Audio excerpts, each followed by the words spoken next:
저는 좀 장기적인 이 성장 방향이 일단 2차전지가 있기 때문에 아니면 내년에 진짜로 주가가 반등할지 불확실하지만 우선 항상 후보군으로 등록은 해두어야 한다라고 올해 초부터 이 산업을 한번 좀 공부를 시작해 보세요. 공부하시는데 1년에서 2년이 걸릴 겁니다. 증권사에서 나오는 수많은 실적 추정치 있지 않습니까? 그거를 섹터별로 묶어서 섹터별 추정치를 만듭니다. 빠르게 변하는 섹터가 어디가 있는지 살펴보는 것도 좋은 전략이 될 것 같습니다.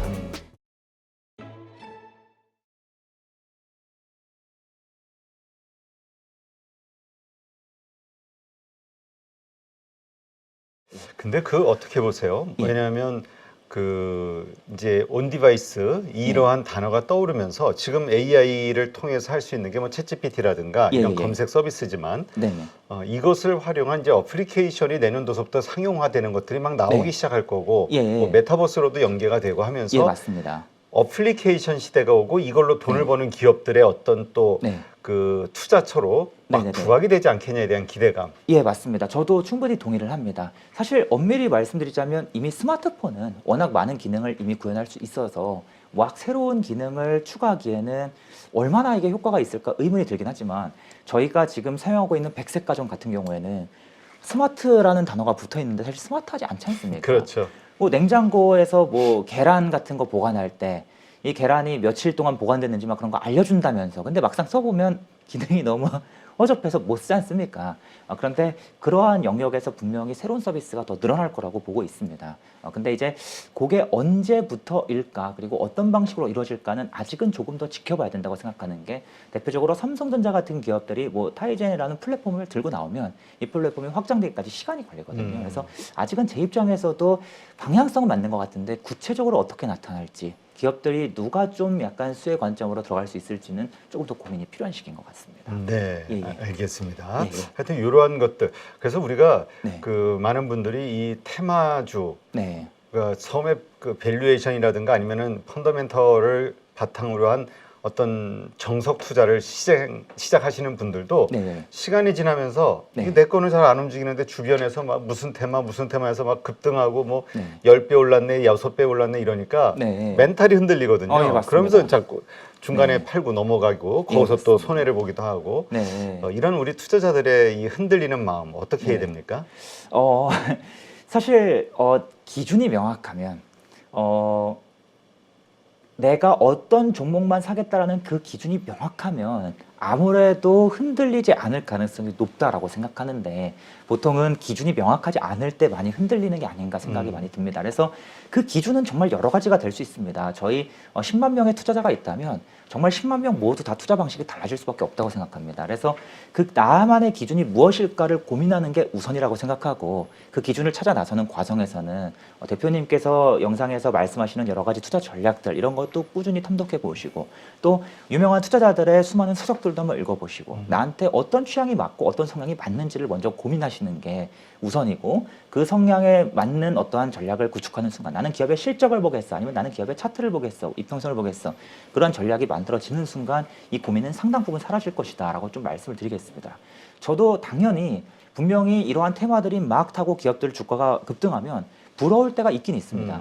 하지만 그렇다 그래서 아쉽거나 후회한 적은 없었던 것 같습니다. 왜냐하면 어차피 제가 투자하는 어떠한 기준상으로는 검출하지 못할 기업들이었고 또 뭐 밸류에이션 같은 기준으로 따져봤을 때에도 제가 살 수 있는 그 기준에 미치지 못했기 때문에 저는 당연히 제 것이 아니다. 다른 사람들이 먹을 그럴 주식이다. 하지만 다음에 먹을 밥그릇은 또 언제든지 나오기 때문에 난 내 걸 찾으면 된다. 이 주의가 강하거든요. 그런데 아무래도 이 기준이 다소 부족하실 때 좀 지금 대표님께서 지적해 주신 문제가 많이 생기기 때문에 우선은 내가 투자 전략이 뭐지? 내가 분명히 이 주식을 많이 사봤는데 무슨 기준으로 주식을 사는 거지? 이걸 계속해서 고민해 보시는 게 저는 좋은 방법이라고 생각이 듭니다. 네, 예. 알겠습니다. 네. 지금 그 뭐 나오는 뉴스를 보니까 EU에서도 챗GPT 관련된 어떤 규제법이 이제 뭐 만들어졌다 이런 얘기도 있고 예. 이번에 뭐 그 샘 알트만 같은 경우도 밀려난 것이 예. 그 AI가 너무 빨라지는 거 아니냐. 예. 그러니까 지금 우리 반도체가 좋을 거라고 하는 그 밑바탕에 깔린 이 AI의 이 산업의 확산, 성장 예. 이게 약간 좀 주춤거릴 가능성 그리고 예, 그것이 예. 또 반도체 산업에 미칠 가능성 이건 어떻게 네. 보세요? 사실 뭐 가능성을 물어보셨으니까요. 아무래도 가능성은 항상 상존한다고 볼 수가 있겠습니다. 저희가 2차 전지 산업이 지금 아직 침투율이 낮지 않습니까? 전기차가.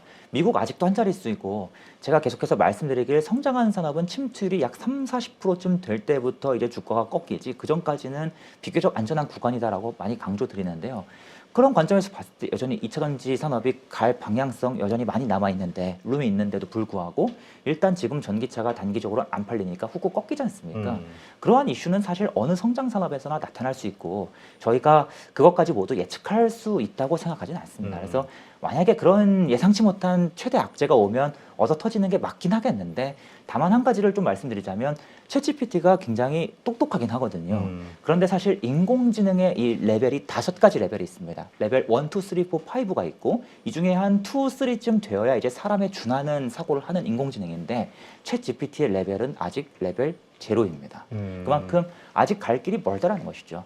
보통 앞으로 로봇 산업이 무럭무럭 성장할 건 다 아시지 않습니까? 그렇죠. 그런데 사실 우리 주변에 로봇 청소기. 근데 얘가 이게 로봇인가 싶을 정도로 약간 예. 좀 뭔가 예. 못 믿어워. 예, 맞습니다. 좀 예. 허술한 느낌. 맞습니다. 지금 챗GPT가 딱 로봇 청소기 수준입니다. 언젠가 인공지능이 우리 일자리 다 대체한다고 하는데 챗GPT가 저희 일자리 대체할 수 있겠습니까? 절대 못합니다. 그래서 이 방향이 계속 간다는 그 믿음을 오히려 저희가 좀 생각하는 게 맞지 않나 그렇게 생각을 하고 있습니다. 좀 전에 이제 2차 전지주 말씀을 하셨는데 예. 사실 내년도 네. 이제 어떤 섹터 아니면 네. 어떤 주식이 주도주가 될 것이냐. 왜냐하면 예. 주도주에 올라타야 예, 수익이 예. 높아지니까 예. 많은 분들이 고민을 하는데 네. 올해 좋았던 그 뭐 2차 전지나 반도체와의 어떤 그 후공정이라든가 이런 쪽이 될 것이냐 예. 아니면 또 새로운 섹터가 튀어나올 것이냐 여러 가지 예. 의견들이 있거든요. 예. 혹시 그거에 대해서는 어떻게 보세요? 예, 일단 반도체라는 산업이 가능성이 높다라는 근거는 여러 가지로 찾을 수가 있는데요. 반도체는 앞에서 많이 말씀을 드렸으니까 뭐 제외를 하고 말씀을 드려보겠습니다.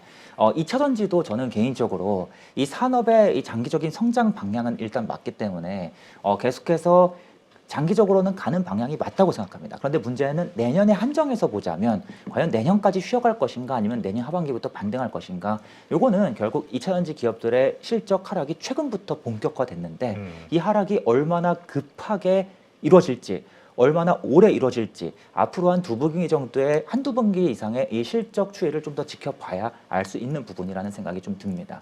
그리고 사실 저희가 경기 둔화가 얼마나 깊게 이루어질지 전기차가 얼마나 안 팔릴지는 예측할 수 없지 않습니까?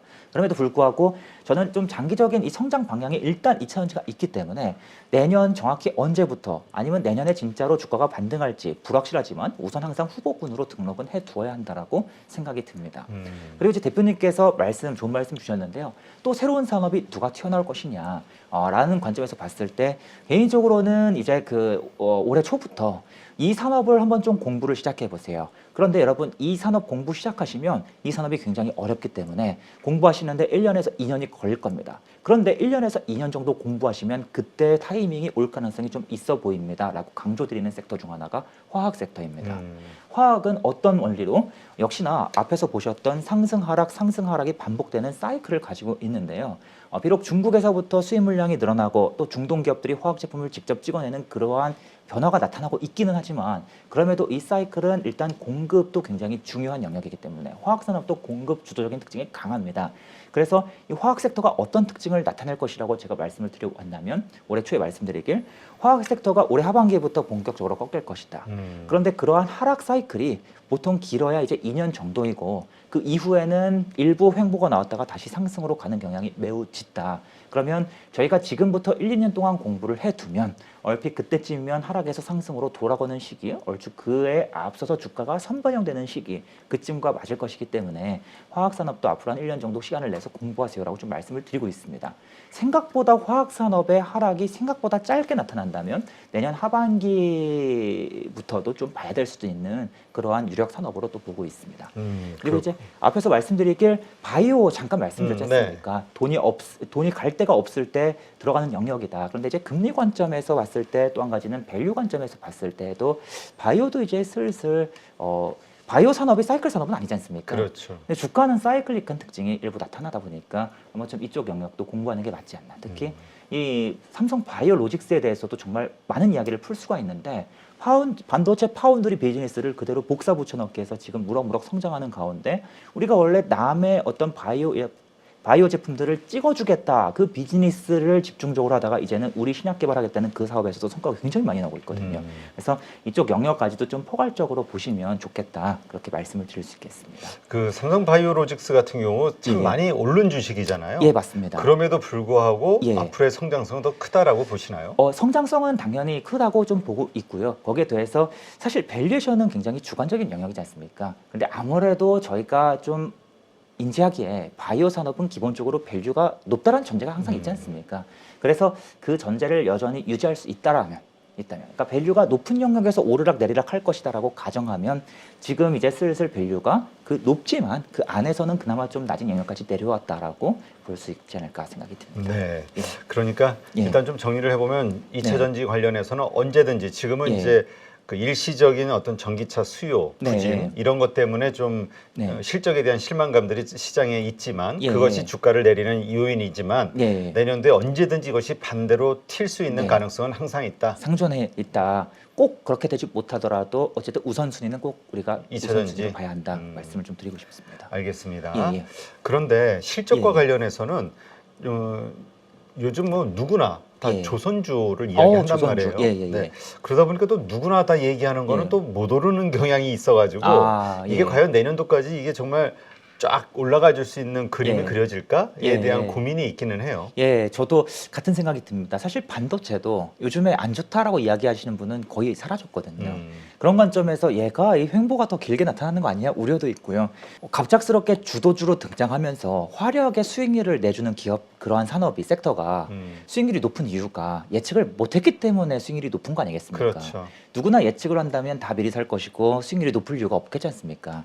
그래서 현실적으로 모두 예측하는 것은 어렵고 그래서 좀 계속해서 제가 쓰는 트릭 중 하나가 무엇이냐면 증권사에서 나오는 수많은 실적 추정치 있지 않습니까? 그거를 섹터별로 묶어서 섹터별 추정치를 만듭니다. 그런데 그러한 추정치가 이번 달, 이번 주 계속해서 빠르게 변동하는, 빠르게 증가하는 그런 기업들을 계속해서 추적하는 전략도 함께 쓰고 있습니다. 이 내용은 그 개인 투자자분들께서는 죄송하지만 따라하실 수가 없는 전략이에요. 굉장히 비싼 데이터가 많이 필요해서. 그래서 제가 운영하는 무료 텔레그램 채널이 있습니다. 이 채널에 들어오시면 제가 항상 공유를 드리는데요. 아무튼 이러한 방법을 써서라도 좀 빠르게 변하는 섹터가 어디가 있는지 살펴보는 것도 좋은 전략이 될 것 같습니다. 예. 알겠습니다. 예. 지금 그 내년도 이제 금리 인하가 올 것이다. 예. 그 금리 인하가 오기 위한 그 네네. 전제 조건은 사실 경제가 망가졌을 때 아니냐. 그러니까 네. 금리 인하라는 것이 반가운 것만은 아니고 그 전에 네. 뭔가 망가지는 전제가 있기 때문에 네. 주식을 지금 계속 들고 가도 될 것이냐 아니면 그때 이후 금리 인하가 시작이 될 때부터 본격적으로 가져갈 것이냐 네. 요거 가지고 고민하는 분들도 좀 있거든요. 예. 솔직히 저도 금리에 대해서는 뭐 드릴 수 있는 말씀이 많지 않고 제가 뭐 자세히 아는 지식도 없거니와 개인적으로는 바텀업 투자자이다 보니까 매크로에 대한 중요성을 알지만 자세하게 살펴보는 스타일은 또 아니거든요. 그런데 사실 저희가 이제 미국 주식 중에 TMF라는 주식이 있지 않습니까? 이 금리에 대해서 선반영하는 주식이죠. 그래서 이 주식의 주가만 보더라도 죄송합니다. 주식이 아니라 상품이죠. 이 상품의 주가만 보더라도 금리 인하로 갈 거라는 그러한 어떠한 예측이 이제 선반영이 되면서 가격 반등도 일어나고 하는데 저희가 어차피 금리가 뭐 이렇게 될 것이다 저렇게 될 것이다라고 예측을 하고 나서 투자를 한다면 그냥 선반영 미리 움직이는 게 더 중요하다라는 그런 생각을 좀 가지고 있고요. 그리고 금리 인하가 정말로 경기에 어마무시한 이 둔화와 함께 이루어질지 아니면 소폭의 경기 둔화 그래서 가는 섹터는 가는 그림으로 이루어질지 불확실하기 때문에 어쨌든 저희 변함없는 계속된 이 섹터에 대한 공부 이거는 변함없이 필요하다라고 좀 개인적으로 말씀드리고 싶습니다. 네. 예. 지금 내년도 예. 하여튼 주도주가 무엇일까에 대한 고민을 하다 보니까 이런 질문들을 드리는 건데 예. 자율주행과 관련해서도 상당히 예. 좀 기대감이 지금서부터 이미 떠오르고 있는 것 같아요. 예. 네. 자율주행도 항상 계속해서 성장하는 산업인데 역시나 어떻습니까? 자동차 산업과 결국에는 함께 움직이는 특징이 나타나면서 다시 관심이 훅 꺼지지 않았나라는 생각이 좀 일부 드는데요. 자율주행 쪽 관련 이슈들도 계속 챙겨보는 게 좋다고는 생각하지만 문제는 현실적으로 우리나라에서 자율주행과 관련돼서 엮이는 기업들이 아무래도 실적주보다는 테마성이 강한 종목들이 워낙 많다 보니까 조금 저처럼 실적을 보고 투자하시는 분들께는 사실 적합한 기업이 생각보다 많지는 않고 좀 나는 차트 투자나 기술적 분석을 이용한다라고 생각하시는 분들께 좀 더 도움이 될 수 있는 영역이 아닌가 생각이 듭니다. 그래서 자율주행이 지난번 로봇과 함께 엮여서 또 2차 전지와 함께 또 메타버스와 함께 움직였던 시기가 있었지 않습니까? 네. 분명히 저는 그러한 구간이 나타날 거라고 생각을 하는데 사실 엄밀히 말씀드리자면 또 제 전문 영역은 아니라고 생각이 들어서요. 좀 미국 주식까지 넘어가면 자율주행 할 이야기가 많아지긴 하는데 지금 한국 주식에 한해서는 답변이 좀 제한적인 것 같습니다. 그러니까 예, 이 한국의 자율주행 그 테마에 들어가는 종목들이 실질적인 자율주행과 연관되는 어떤 상품이나 서비스가 아니라 예. 사실 그 기대감으로 묶이는 예. 그런 거기라 좀 예. 애매하다고 하긴 하더라고요. 예, 맞습니다. 아직은 시장 규모도 작고 사실 자율주행이라고 하면 미국에 있는 유명한 기업들이 사실 뭐 엔비디아만 해도 자율주행으로 엮이지 않습니까? 그런데 이제 우리나라는 아무래도 테마성이 짙다는 생각이 들어서 개인적으로는 사실 좀 투자 기회가 잘 나오지 않는 영역입니다. 네, 예. 알겠습니다. 네, 오늘 이렇게 해서 호돌이 네. 우황재님, 네, 이름이 본명이시라고요. 아, 예, 맞습니다. 아, 정말 이름 정말 네. 정말 거창하게 거대하게 지신 것 같아요, 부모님이. 네, 맞습니다. 네, 주식계의 황제가 되시네요. 아, 네, 감사합니다. 네, 우황재님, 우황재 대표님 모시고 오늘 전반적인 그 반도체와 또 투자와 관련된 이야기 나눠봤고요. 예, 예. 오늘 좋은 인사이트 고맙습니다. 아, 예, 초대해 주셔서 너무 감사합니다. 네. 네. 안녕하세요. 8.15 모니터 가족 여러분, 임수열입니다. 이번에 하나증권과 8.15 모니터기 함께 특별한 이벤트를 진행하는데요. 8.15 모니터 가족분들이 하나증권 신규 계좌를 개설하시면 특별한 혜택을 받으실 수 있습니다. 첫 번째 혜택은요, 국내 주식을 살 수 있는 3만 원을 드립니다.